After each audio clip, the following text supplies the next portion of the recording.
Hello সবাইকে, good evening. Welcome back to soulful and unfiltered. আশা করি তোমরা সবাই খুব খুব ভালো আছো। আজকে হচ্ছে দ্য 1st of July আর এখন বাজে সন্ধ্যে 6টা। আমি আবার চলে এসেছি তোমাদের জন্য একটা সুন্দর ব্লগ নিয়ে। আজকে আমার অফিস ছিল, আমি অফিস থেকে সবে ফিরলাম। এবার আমি ফটাফট যাই, ফ্রেশ হয়ে নিই, তারপর তোমাদের সাথে কিছু ভালো ভালো জিনিস শেয়ার করার জন্য চলে আসছি। চলো তাহলে দেখতে থাকো। অফিস থেকে ফিরে ফ্রেশ হলাম, পুজো দিলাম, সব কিছু করে আবার এখন আমি ভিডিও নিয়ে চলে এসেছি। আজকে যেহেতু আমি বাড়িতে প্রথমবার কিছু রান্না করছি, তাই ভাবলাম আজকে কিছু স্পেশাল বানানো যাক। তোমাদের একটা জিনিস দেখাচ্ছি, দেখে বলো তো আমি আজকে কি রান্না করছি। এখন যে বাড়িটাতে আমরা আছি না, সেই বাড়িতে একটা দিদি আছে। সেই দিদিটা আমার কাজে একটু হেল্প করে দেয়। তো একটু আগে দিদিটা এসেছিলো, এসে আমার এগুলো সব কেটে দিয়ে গেল। আলুর এই শেপ দেখে এতক্ষণে তো তোমরা বুঝেই নিয়েছো আমি কি বানাতে চলেছি। যদি বুঝে থাকো তাহলে কমেন্টে চটফট লিখে ফেলো। তো প্লেট নিয়ে আমি এসে গেছি কিচেনে, আর তাহলে রান্না শুরু করা যাক। সোমাক আজকে এই মেনুটা দেখে ভীষণ খুশি হয়ে যাবে, এটা ওর favourite menu. Chef mode on. ইন্ডাকশনে নিয়েছি প্যানে নিয়েছি সর্ষের তেল, তার মধ্যে দিয়েছি আলুটা ভাজা করার জন্য। এবার এর মধ্যে আমি দিয়ে দেব অল্প একটু হলুদ আর একটু দেব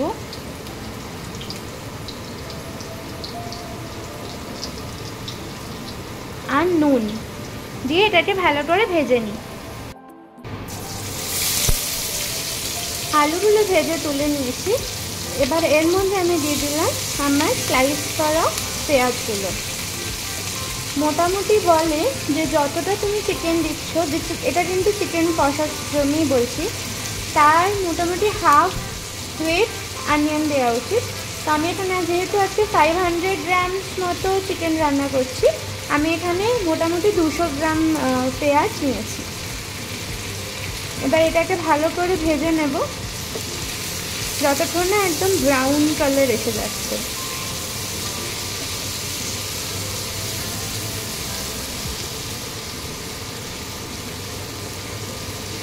হতে একটু টাইম লাগবে, হয়ে যাক, আবার তোমাদের দেখাচ্ছি। পেঁয়াজের মধ্যে অল্প একটু চিনি দিলাম যাতে এটা ক্যারামেলাইজ করে ওই ব্রাউন কালারটা আনে। এবার এটা ভাজা ভাজা হোক, তারপর আবার তোমাদের দেখাচ্ছি।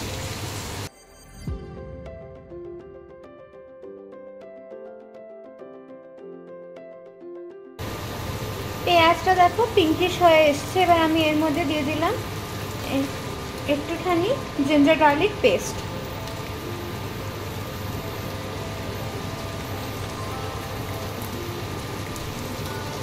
আর এর সাথেই দিয়ে দেব আমার স্লাইস করে রাখা টমেটো।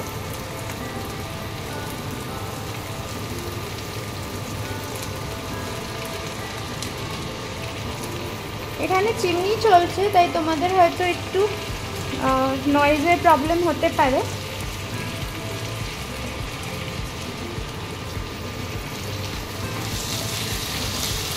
এটাকে আবার ভালো করে আমি একটু ভাজা ভাজা করে নেব, করে নিয়ে আবার দেখাচ্ছি। এবার টমেটোটাকে গলানোর জন্য আমি স্বাদ মতো নুন দিয়ে দেব। আমি একবারই নুন দেবো, যেটা মোটামুটি পুরো ঝোলটাতে আর যাতে আমার দিতে না হয়। তো আমি দিলাম নুন। আর এখানে তেলে তো অলরেডি হলুদ দেওয়াই ছিল, তাই একটু হলুদ অল্প দেব। আর দেব হচ্ছে ধনে গুঁড়ো।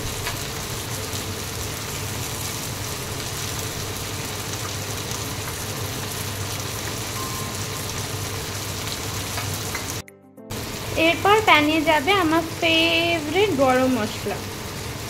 মোটামুটি ওই ধরো 1 টেবিল স্পুন মতো দিলাম গরম মশলা। আর সোমা খুব একটা ঝাল খায় না, তাই আমি লাল লঙ্কা গুঁড়ো ইউজ করবো না, আমি 2টো লঙ্কা ভেঙে এর মধ্যে দিয়ে দিলাম। এবার এটাকে ভালো করে ভেজে নিয়ে যতক্ষণ না অয়েলটা সেপারেট হচ্ছে ততক্ষণ ভাজবো।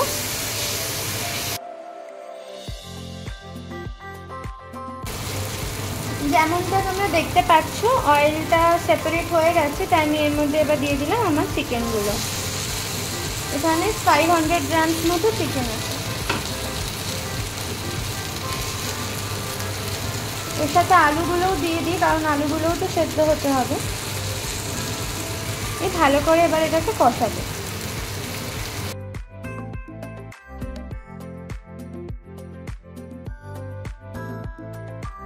মশলাটা শুকিয়ে গেছে, তাই আমি এর মধ্যে দিয়ে দিলাম একটুখানি জল, দিয়ে আবার কষাতে থাকবো।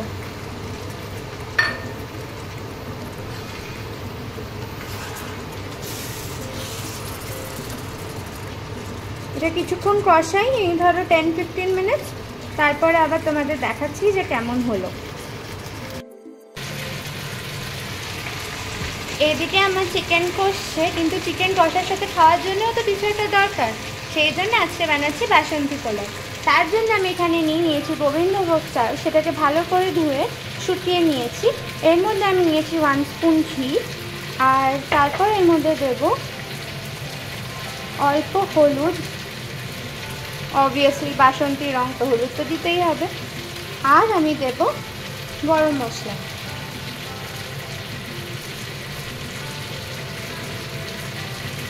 এবার এটাকে আমি ভালো করে মাখিয়ে নেব, দিয়ে কিছুক্ষণ ম্যারিনেট অবস্থায় রেখে দেবো। চালটা ভালো করে মাখিয়ে আমি এখন রেখে দিলাম, এটা কিছুক্ষণ এরমভাবেই থাক, তারপর আবার রান্না করছি। আমার চিকেনটা ভালোভাবে কষে গেছে, আমি এবার এর মধ্যে দিয়ে দিলাম আবার জল। বেশি জল দেবো না, কারণ আলটিমেটলি আমার এটা সেমি গ্রেভি মতোই চাই, তাই জল দিয়ে এবার আমি এটা ওই ধরো 15-20 মিনিটস মতো ঢাকা অবস্থায় ফুটতে দেবো, যাতে আলু চিকেন সব ভালোভাবে সেদ্ধ হয়ে যায়।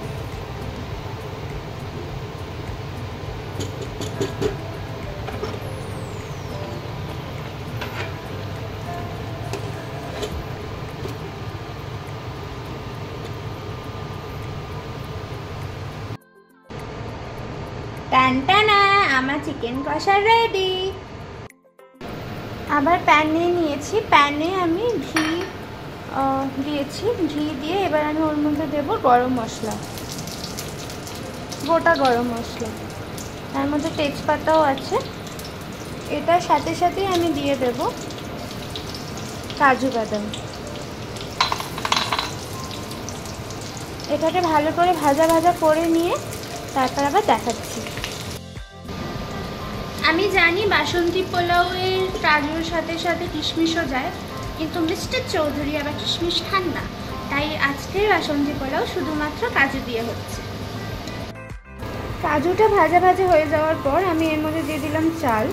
এবার এটাকেও একটু ভাজা ভাজা করে নেবো, ওই ধরো 2-3 মিনিট করে। আমি এখানে 1.5 বাটি চাল নিয়েছি, আমার মনে হচ্ছে আমি একটু বোধহয় বেশি নিয়ে নিয়েছি, তো রেশিওটা হয় 1:2, তো 1.5 বাটি চালের জন্য আমি তাহলে 3 বাটি জল দেবো এর মধ্যে।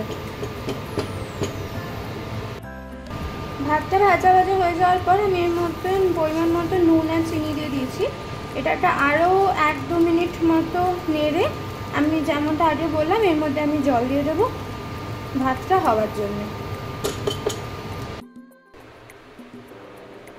আমার ঝুরঝুরে বাসন্তী পোলাও রেডি। প্লেটিং করে নিই, তারপর তোমাদের ফাইনাল লুকটা দেখাচ্ছি।